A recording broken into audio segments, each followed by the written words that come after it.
11 horas e 25 minutos, a gente recebe agora ele, William Castro Alves, estrategista-chefe da Avenue, chegando na nossa programação. Will, bem-vindo, sempre muito bom falar contigo. Bom dia.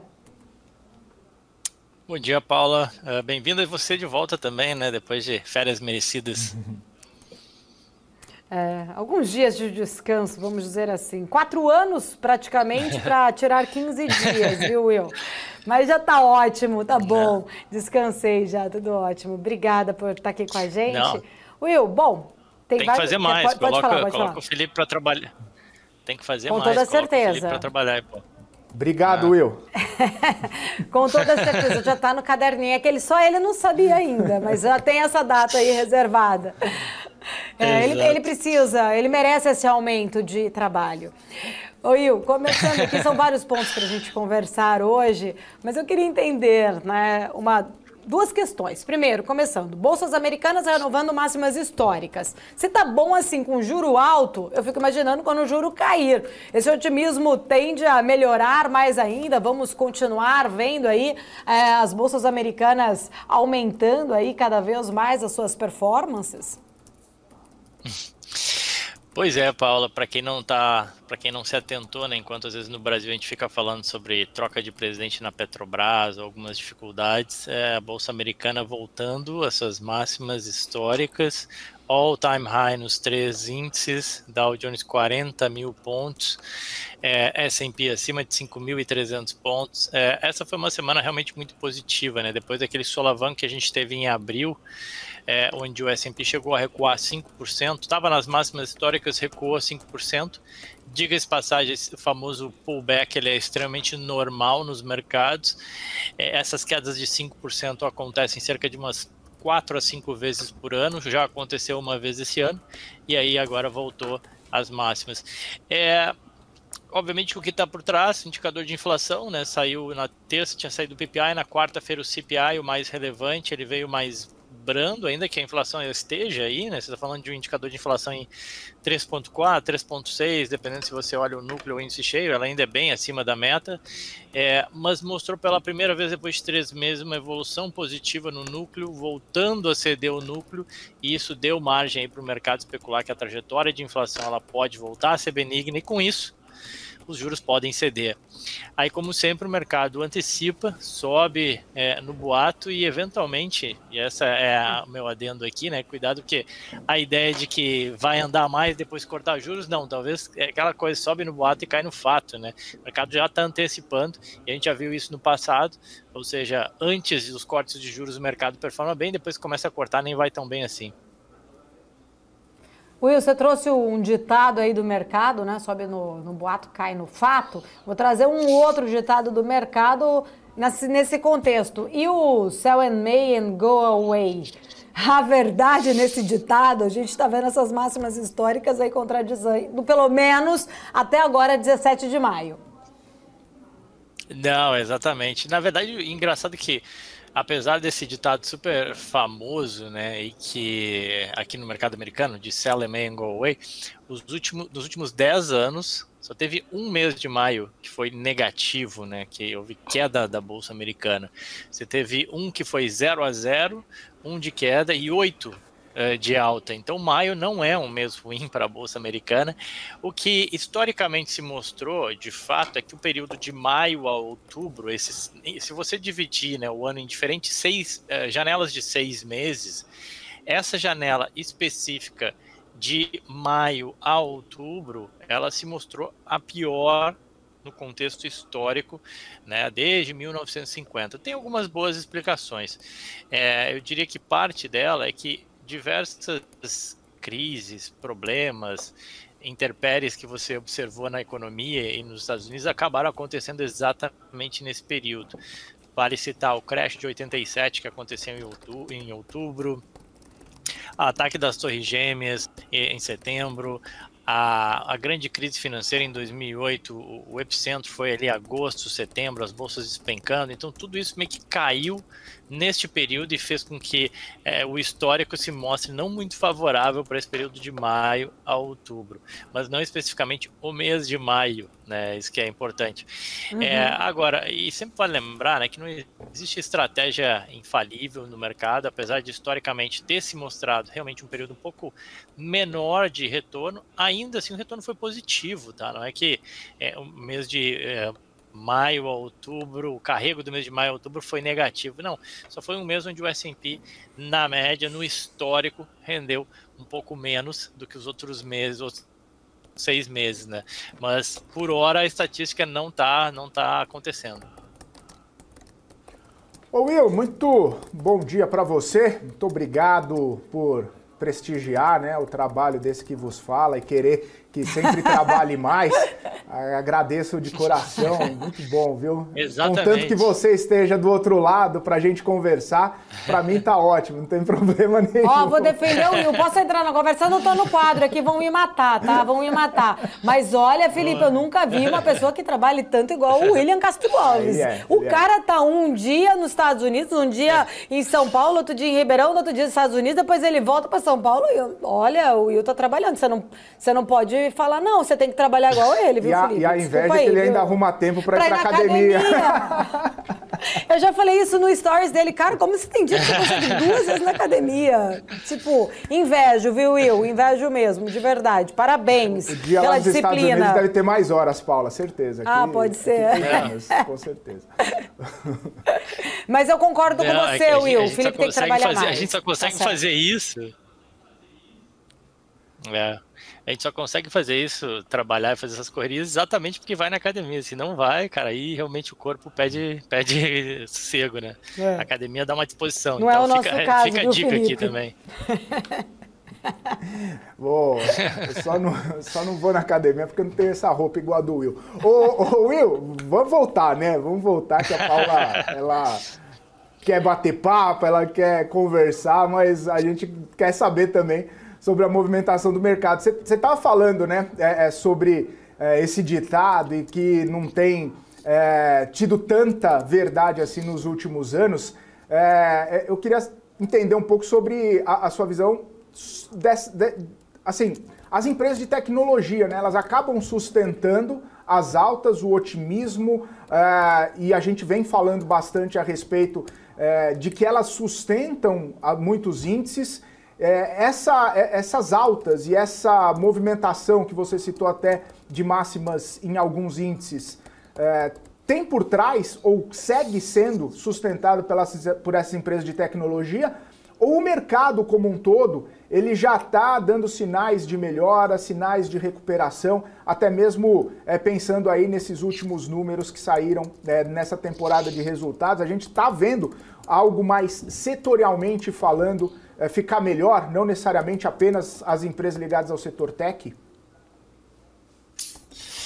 Pois é, não, Felipe, para o mercado subir, né, para o S&P atingir novas máximas, Nasdaq e Dow Jones, né, são índices que têm composições bem diferentes, não pode ser somente 7 ações. Então, se você olhar de um mês para cá, de fato, você continua vendo as Big Techs performando bem, então Apple em um mês sobe 13%, Nvidia continua subindo 10%, Google 12%, mas você também viu empresas de uma economia tradicional performando bem. O JP Morgan, as ações do JP Morgan sobem 12%, as ações da Pfizer sobem 12%, as utilities, né, que era um setor que estava meio relegado à margem ali, que não vinha performando, ninguém falava delas, né? Só o setor, você encontra empresas ali com as melhores performances atualmente do S&P, a NextEra Energy subindo quase 20% esse ano, né? A maior empresa de utilities aqui dos Estados Unidos. Então, de fato, está sendo uma alta mais espalhada. Óbvio, ainda tem alguns setores que não perceberam muito bem isso. Nos últimos dias, recentemente, os REITs começaram a se mexer com essa questão dos juros, tá? Mas ainda está um pouco para trás. As small caps começaram a se mexer também um pouco para trás, mas você tem visto uma alta mais espalhada, uma alta que não fica somente em meia dúzia de empresas, o que eu acho extremamente saudável. E a gente fala muito dos juros, e óbvio que os juros têm uma relevância. Agora, não dá para deixar de falar que a gente está chegando já no final da safra de balanços e os números foram bons. Tá? A gente está vendo um crescimento de assim, quase 80% das empresas batendo as estimativas, 60% mais ou menos de surpresa positiva nas receitas, 80% nos lucros, lucros crescendo na média 5 a 7%. Então, assim, lucros crescendo, as empresas indo bem, resultados bons, obviamente que às vezes você tem um resultado bom, um guidance ruim, o papel cai e tudo, mas em geral, né, e de novo, para o S&P, Nasdaq e Dow Jones atingirem as máximas, não é por acaso, é porque, e não é só juros, a meu ver, é porque de fato as empresas tiveram bons resultados agora nesse primeiro trimestre.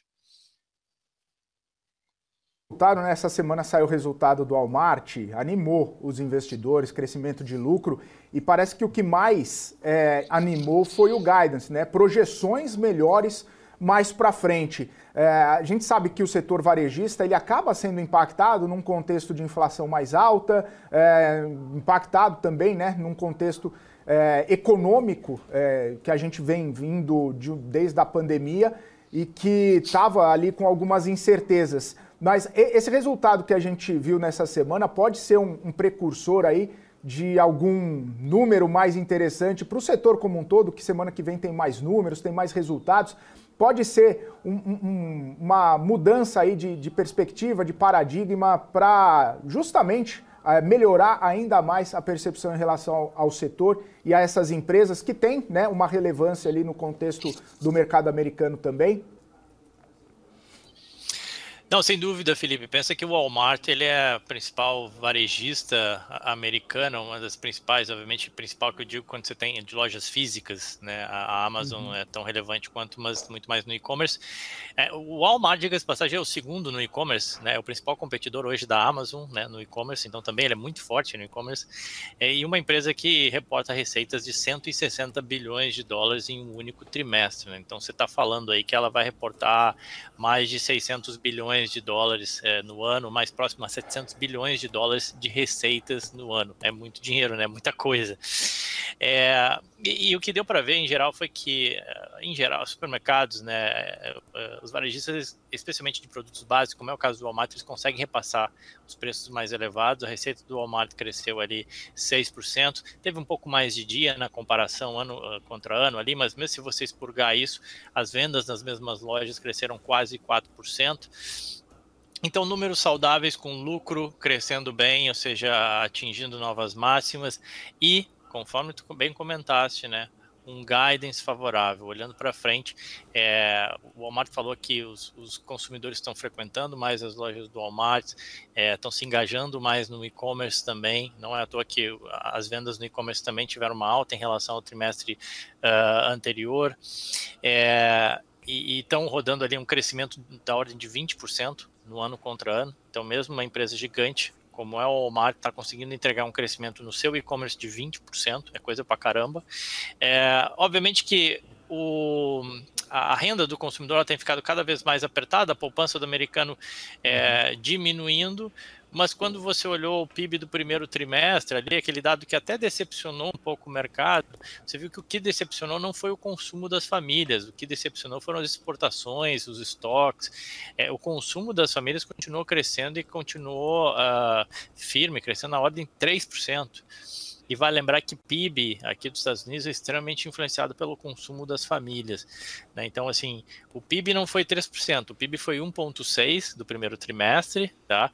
Mas por quê? Porque as exportações contribuíram negativamente, os estoques contribuíram negativamente. O consumo das famílias, o que é importante aí no caso, para o Walmart e para as varejistas, foi muito bem, crescendo 3%. E aí, obviamente, que isso antevê, ele meio que abriu a porta agora dos resultados das varejistas, que são sempre as últimas e que vão ser divulgados aí nos próximos dias e, obviamente, criando uma tônica positiva. Tanto é que a ação atingiu também all-time high, a ação do Walmart.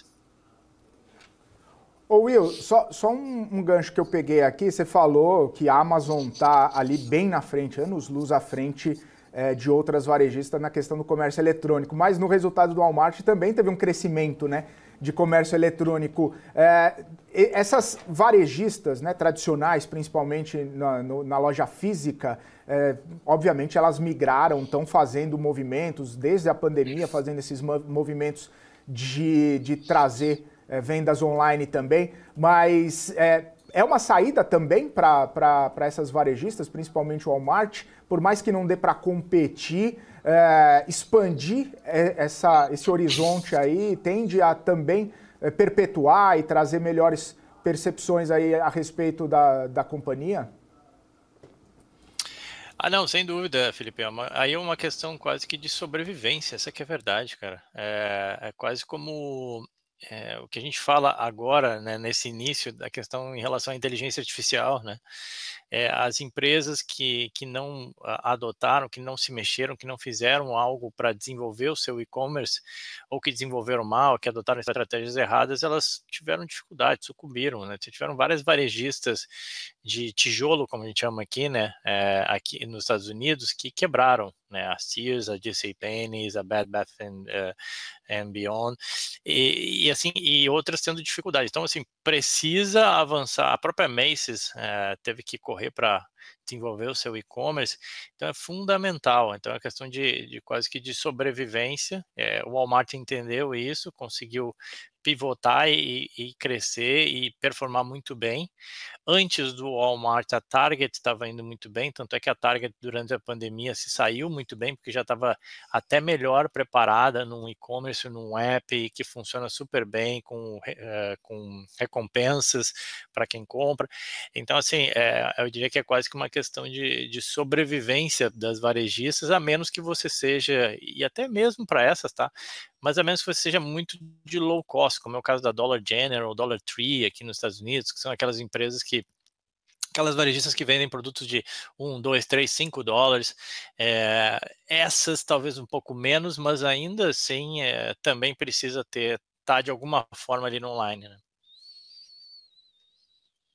Queria voltar aqui, né? Voltar um pouquinho na nossa conversa, eu até abri aqui o nosso papo falando aí dessas máximas históricas. Você até falou ali um pouco por cima já das empresas de tecnologia, aproveitando que essa temporada de resultados já passou aí nos Estados Unidos, a gente viu todo esse destaque, claro, para essas empresas de tecnologia, boa parte delas, né, das maiores ali, na sua visão, continuam entregando aí bons resultados. Este primeiro semestre dá para a gente conseguir, de repente, ali avaliar se as empresas estão caras demais ou não, se de fato, né, elas estão entregando o que estão aí valendo, olhando para o seu, fazendo aí aquela menção ali para o valuation delas?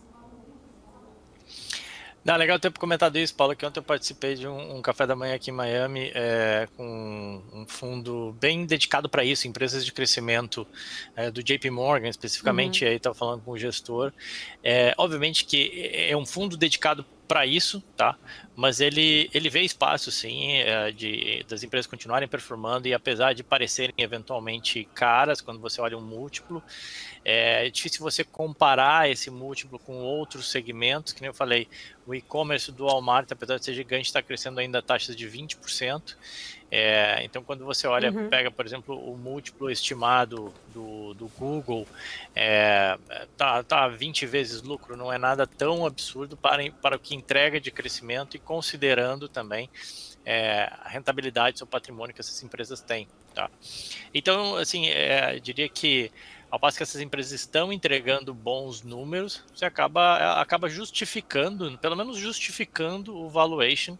Então, se você achava caro, sei lá, há um mês, 2 meses atrás, a empresa vai lá, entrega um resultado e ela justifica, e olhando por múltiplo, ela não necessariamente teria grande espaço para realização. Então, fora, assim, obviamente que quando você fala com qualquer pessoa que se dedica um pouco mais a olhar empresas de tecnologia, acho que assim, a maioria das pessoas comparam a inteligência artificial com aquilo que foram os computadores pessoais no início, lá da década de 80, né, quando a Microsoft se formou, né, você tinha aqueles computadores com as linguagens difíceis, que ninguém entendia, e daqui a pouco, não, esse negócio vai virar um computador pessoal, todo mundo vai ter um computador dentro de casa. Parecia absurdo, né, hoje em dia não é nem um computador, é um laptop, é alguma coisa muito pequena, né. Depois veio a internet, depois veio o cloud, e assim, e a inteligência inteligência artificial é meio que isso e a gente estaria só no início, né? Então, todo mundo muito otimista e aí tem muito espaço, seja para as empresas de semicondutores, as empresas de clouding, seja para as empresas de software que tem que melhorar o seu software já utilizando essas features, né? Essas funcionalidades. Então, quem olha tecnologia está bastante otimista com essas coisas que tem aí olhando pela frente e acaba ficando ok em pagar um pouco mais caro por esse crescimento que, para quem gosta de tecnologia, acredita que pode vir sim. E de fato na verdade a gente está recém no início, né, de uma jornada de investimento porrada para desenvolver esse segmento. Então, eu diria que acho que pelo menos essa safra de balanço ela ajudou a justificar os números aí que pareciam elevados em termos de múltiplo, mas olha, as empresas estão entregando crescimento.